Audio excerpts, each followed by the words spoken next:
সন্দেহযুক্ত সি হিন্দুৱে হওক, সি সন্দেহযুক্ত সি মুছলমানে হওক, অসমৰ পৰা ছাঁটাই কৰাৰ ব্যৱস্থা কৰিব লাগে। তেওঁলোকে যদি বাংলাদেশৰ পাইছে বাংলাদেশলৈ গুচি যাওক, তেওঁলোক যদি পাকিস্তানৰ পাইছে পাকিস্তানলৈ গুচি যাওক, তেওঁ হাত সাগৰ তেওঁ নদী পাৰ হৈ য'ৰ পৰা নাহক লাগিলে তেওঁলোক তালৈ গুচি যাওকগৈ, কাৰণ তেওঁলোকৰ দায়িত্ব আমি কেতিয়াও কোনো কাৰণে ল'ব নোৱাৰে। এই গালি পাৰিব সেইসকল ব্যক্তিয়ে যিসকল ব্যক্তি গাত সেই বাংলাদেশত তেজ সোমাই আছে, গালি পাৰিব সেইসকল ব্যক্তিয়ে যিসকল ব্যক্তিয়ে অসমৰ অসমীয়াৰ কাৰণে মানে অকণমানো ইম'চনলৈ জীয়াই থকা নাই। লুকাই থকা আলি আহমেদ হুছেইনখিনি যিখিনি অপৰাধী হয় সেইখিনিত আমাৰ থলুৱা খিলঞ্জীয়া মানুহৰ ৰেচিটো তেনেই কম।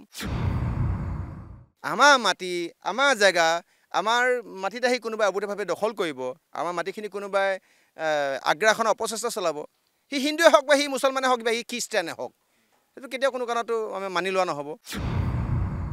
আপোনাক বৰঘৰত যদি সঁচাকৈ আহি কোনোবাই সোমাইহি, কোনোবা যদি আলহী আহি পিনে আপোনাৰ বৰঘৰত সোমাই পিনে যদি আপোনাৰ বৰপীয়া পাৰিব বিচাৰিব, আপোনাৰ কি কয় আপোনাৰ ওপৰত যদি তেওঁলোকে দাদাগিৰি দেখাব বিচাৰিব, আই আচলত যদি কোনোবাই হাত লগাব, তেতিয়াহ'লে এইটো ধৰ্ম হয় আপোনাৰ মানে।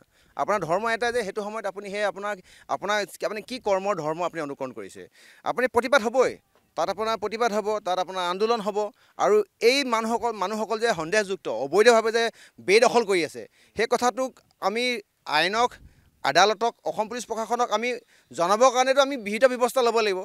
এটা কথা মই স্পষ্ট হয়, তাত গৈ কোনোবা মাৰপিট কৰা, মাৰধৰ কৰা, ঘৰ জ্বলাই দিয়া, তেনেকুৱা ধৰণৰ আইনগত মানে অপৰাধ কৰিব নালাগে, আইন হাতত তুলি ল'ব নালাগে। কিন্তু তেওঁলোক যে তাত সোমাই আছে, তেওঁলোকে যে অসম ভূখণ্ডত যে তেওঁলোকৰ মানে অসমৰ যিটো ভৌগোলিক আপোনাৰ কি কয় অৱস্থানত যে তেওঁলোকে ক'ৰবাত নহয় ক'ৰবাত বা তেওঁলোকে আমাৰ জনগাঁথনি যে ক'ৰবাত নহয় ক'ৰবাত যে তেওঁলোকে ব্যাঘাত আনিছে, ইয়াত সাংঘাতিক ধৰণৰ যে জনবিস্ফোৰণ তেওঁলোকে সৃষ্টি কৰিছে, এই কথাটো যে অৱগত কৰিবৰ কাৰণেতো কোনোবা এটা লাগিব, নে ইয়াৰ ওপৰত কিবা ৰিচাৰ্চ পেপাৰ হৈছে, নে ইয়াৰ ওপৰত কোনোবা আৰ্টিকেল মানে পাব্লিছ কৰিছে। গতিকে ইয়াত যদি কোনোবা দল সংগঠনে যদি সজাতি দলে যদি ওলাই আহে অসম আৰু অসমীয়াৰ স্বাৰ্থত, সন্দেহযুক্ত ব্যক্তি, সি যিকোনো ধৰ্ম হ'ব পাৰে, যিকোনো সম্প্ৰদায় হ'ব পাৰে, মোৰ তাত ক'বলগীয়া একো নাই। কিন্তু কথাটো হ'ল এনেকুৱা ধৰণৰ, সন্দেহযুক্ত কোনো ব্যক্তিয়ে থাকিব নালাগিব। তেওঁলোকে যি দেশৰ পৰা আহিছে, যি ৰাজ্যৰ পৰা আহিছে, য'ৰ পৰা আহিছে, তেওঁ হাত সাগৰ তেওঁ নদী পাৰ হৈ য'ৰ পৰা নাহক লাগিলে তেওঁলোক তালৈ গুচি যাওকগৈ, কাৰণ তেওঁলোকৰ দায়িত্ব আমি কেতিয়াও কোনো কাৰণে ল'ব নোৱাৰে। তেওঁলোকে এতিয়া আপুনি সেই সিদিনা আমি দেখিবলৈ পাইছোঁ যে তেওঁলোকে নিজৰ সমষ্টিৰ নাম নাজানে, নিজৰ বিধায়কৰ নাম নাজানে, সেইখিনি ব্যক্তি অসমীয়াই ভালকৈ কথা ফুটাই ক'ব নাজানে, সেইখিনি ব্যক্তিক লৈতো আমাৰ প্ৰত্যেকজন ব্যক্তি অসমীয়া থলুৱা স্বাভিমানী ব্যক্তিৰ প্ৰশ্নৰ উদয় হ'ব। গতিকে ইয়াক লৈ লম্ফ কৰা, ইয়াক লৈ পিনে ৰাজনীতিকৰণ কৰা কথা নাথাকে। গতিকে এই আমাৰ সন্দেহযুক্ত এই মিয়াখিনিয়ে হওক, সন্দেহযুক্ত ধৰি লৈছোঁ পূৰ্ববংগীয় মুছলমানে হওক, যিসকল ব্যক্তি ইয়াত মানে তালফাল লগাই আছে, তেওঁলোকৰ হৈ আমাৰ অসমীয়া মানুহখিনিয়ে কাম কৰোঁতে ইয়াৰ আকৌ অসমত থকা যিখন ইছলাম ধৰ্মাৱলম্বী বাকী থলুৱা খিলঞ্জীয়া মানুহখিনি গাত লগা কাৰণটো কি? ভালে পাব লাগিছিলে।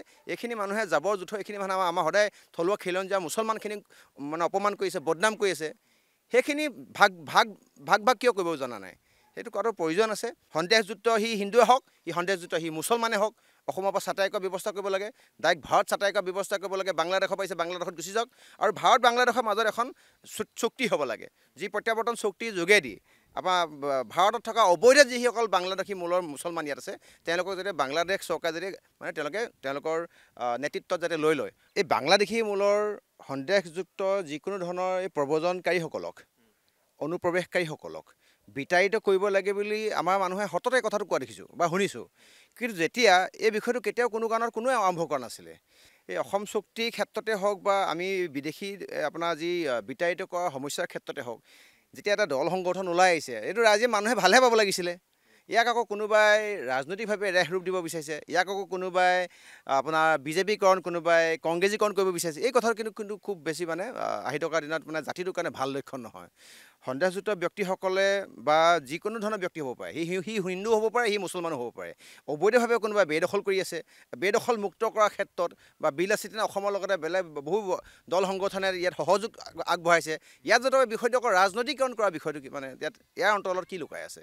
কথাটো আমি বিচাৰোঁ কি, অসমখনত বেদখল মুক্ত হ'ব লাগে, আৰু এনেকুৱা ধৰণৰ যি সন্দেহযুক্ত ব্যক্তি আছে তেওঁলোকে যি দেশৰ পাইছে সেই দেশলৈ গুচি যাওকগৈ। তেওঁলোকে যদি বাংলাদেশৰ পাইছে বাংলাদেশলৈ গুচি যাওক, তেওঁলোক যদি পাকিস্তানৰ পাইছে পাকিস্তানলৈ গুচি যাওক। কিন্তু অসমত থকা যিখিনি খিলঞ্জীয়া থলুৱা মুছলমান, সেই খিলঞ্জীয়া মুছলমান যিখিনি মুছলমানে অসম আৰু অসমীয়া হৈ কাম কৰিছে, অসম আৰু অসমীয়াৰ কাৰণে তেওঁলোকৰ মানে হাড়ে হিমজে যাৰ মানে কি কয় হেৰি সোমাই আছে, কি কয় স্বাভিমান সোমাই আছে, তেওঁলোকেতো কেতিয়া কোনো কাৰণত ইয়াৰ আপোনাৰ বিৰোধিতা কৰা নাই, ভাল পাইছে। কাৰণ সেইসকল ব্যক্তিয়ে সন্দেহযুক্ত তেওঁলোকৰ ধৰ্ম ইছলাম ধৰ্ম হ'ব পাৰে, কিন্তু ইছলাম ধৰ্ম হ'ল বুলি অসমত থকা আমাৰ খিলঞ্জীয়া মুছলমানসকলতো তেওঁলোকে ক'ৰবাত নহয় ক'ৰবাত বদনাম কৰি আছে। যিকোনো ধৰণৰ অপৰাধমূলক কামৰ অন্তৰালত লুকাই থকা আলী আহমেদ হুছেইনখিনি যিখিনি অপৰাধী হয়, সেইখিনিত আমাৰ থলুৱা খিলঞ্জীয়া মানুহৰ ৰেচিটো তেনেই কম। বাহিৰৰ পৰা অহা কোনোবা এচাম মানুহে ভুল কৰিব, আৰু সেইচাম মানুহৰ লগত এই কেকটাই আপোনাৰ তামোল খাই পেলাই নেউলক বদনাম কৰা নিচিনাকৈ অসমৰ থলুৱা খিলঞ্জীয়া গৰীয়া মৰীয়া দেশীয় জল এই মানুহখিনিক আমাৰ কোনোবা অপমান কৰিব, সেই কথাটোতো আমি কেতিয়াও কোনো কাৰণত থলুৱা মানুহখিনিয়ে সহ্য কৰি ল'ব নোৱাৰোঁ। মই কোৱা কথাখিনি তেতিয়া আপোনাৰ ইয়াত একদম চিৰিয়েলকৈ এগালমান মোক কমেণ্টত গালি পাৰিব। এই গালি পাৰিব সেইসকল ব্যক্তিয়ে যিসকল ব্যক্তি গাত সেই বাংলাদেশত তেজ সোমাই আছে। গালি পাৰিব সেইসকল ব্যক্তিয়ে যিসকল ব্যক্তিয়ে অসমীয়াৰ কাৰণে মানে অকণমানো ইম'চনলৈ জীয়াই থকা নাই। কথাটো এনেকুৱা ধৰণৰ হয়, সকলো ফালৰ পৰা আগ্ৰাসন হয়, মাটি গ'ল, জাতি গ'ল, ভেটি গ'ল। আৰু বিজেপি চৰকাৰখনক এটা কথা আমি স্পষ্টকৈ ক'ব বিচাৰিছোঁ যে আপোনালোকে এই যিটো আপোনাৰ বিতাড়িত যিটো কৈছে, আপোনালোকে উচ্ছেদ যিটো কৈছে, সেইটো কিন্তু বিজ্ঞানসন্মত হ'ব লাগে, সুদূৰ প্ৰসাৰী হ'ব লাগে। আপুনি ঢিঙৰ মানুহখিনি আনি পিনে আকৌ ধৰি লৈছোঁ বোলে গৰুখুটিত বহাইছেহি, গৰুখুটি মানুহখিনি আনি পিনে নগাঁৱত বহাইছে, সেইটো মানে সফল এটা মানে সমাধান নহয়। এওঁলোকক অসম নহয় ভাৰতবাহী কৰি দিয়া ব্যৱস্থা কৰক, নহ'লে ডিটেনশ্যন কেম্পত ৰাখক, ডিভোটাছ কৰি ৰাখক। এইখিনিক এই বিশেষ ৰাজনৈতিক অধিকাৰ কেতিয়াও কোনো কাৰণত নিদিব। যিখিনি ব্যক্তিয়ে মই অসমীয়া বুলি নকয়, মই অসমীয়া বুলি কয়, ঠিক আছে, যাৰ প্ৰনাউন্সিয়েশ্যনত অসুবিধা আছে, যাৰ আপোনাৰ এই অসমীয়া ভাষা সংস্কৃতি যিয়ে নাজানে, যিয়ে এই অপৰাধবিলাকৰ লগত জড়িত হৈ আছে, সি হিন্দুৱে হওক বা সি মুছলমানে হওক, সেই মানুহখিনিক ছাটাই কৰিব লাগে। বিশেষ সেই মেৰুদণ্ড চিধা কৰি ৰখা চৰকাৰখন গঠন কৰাৰ ক্ষেত্ৰত তেওঁলোকক একো ভূমিকা থাকিব নালাগে।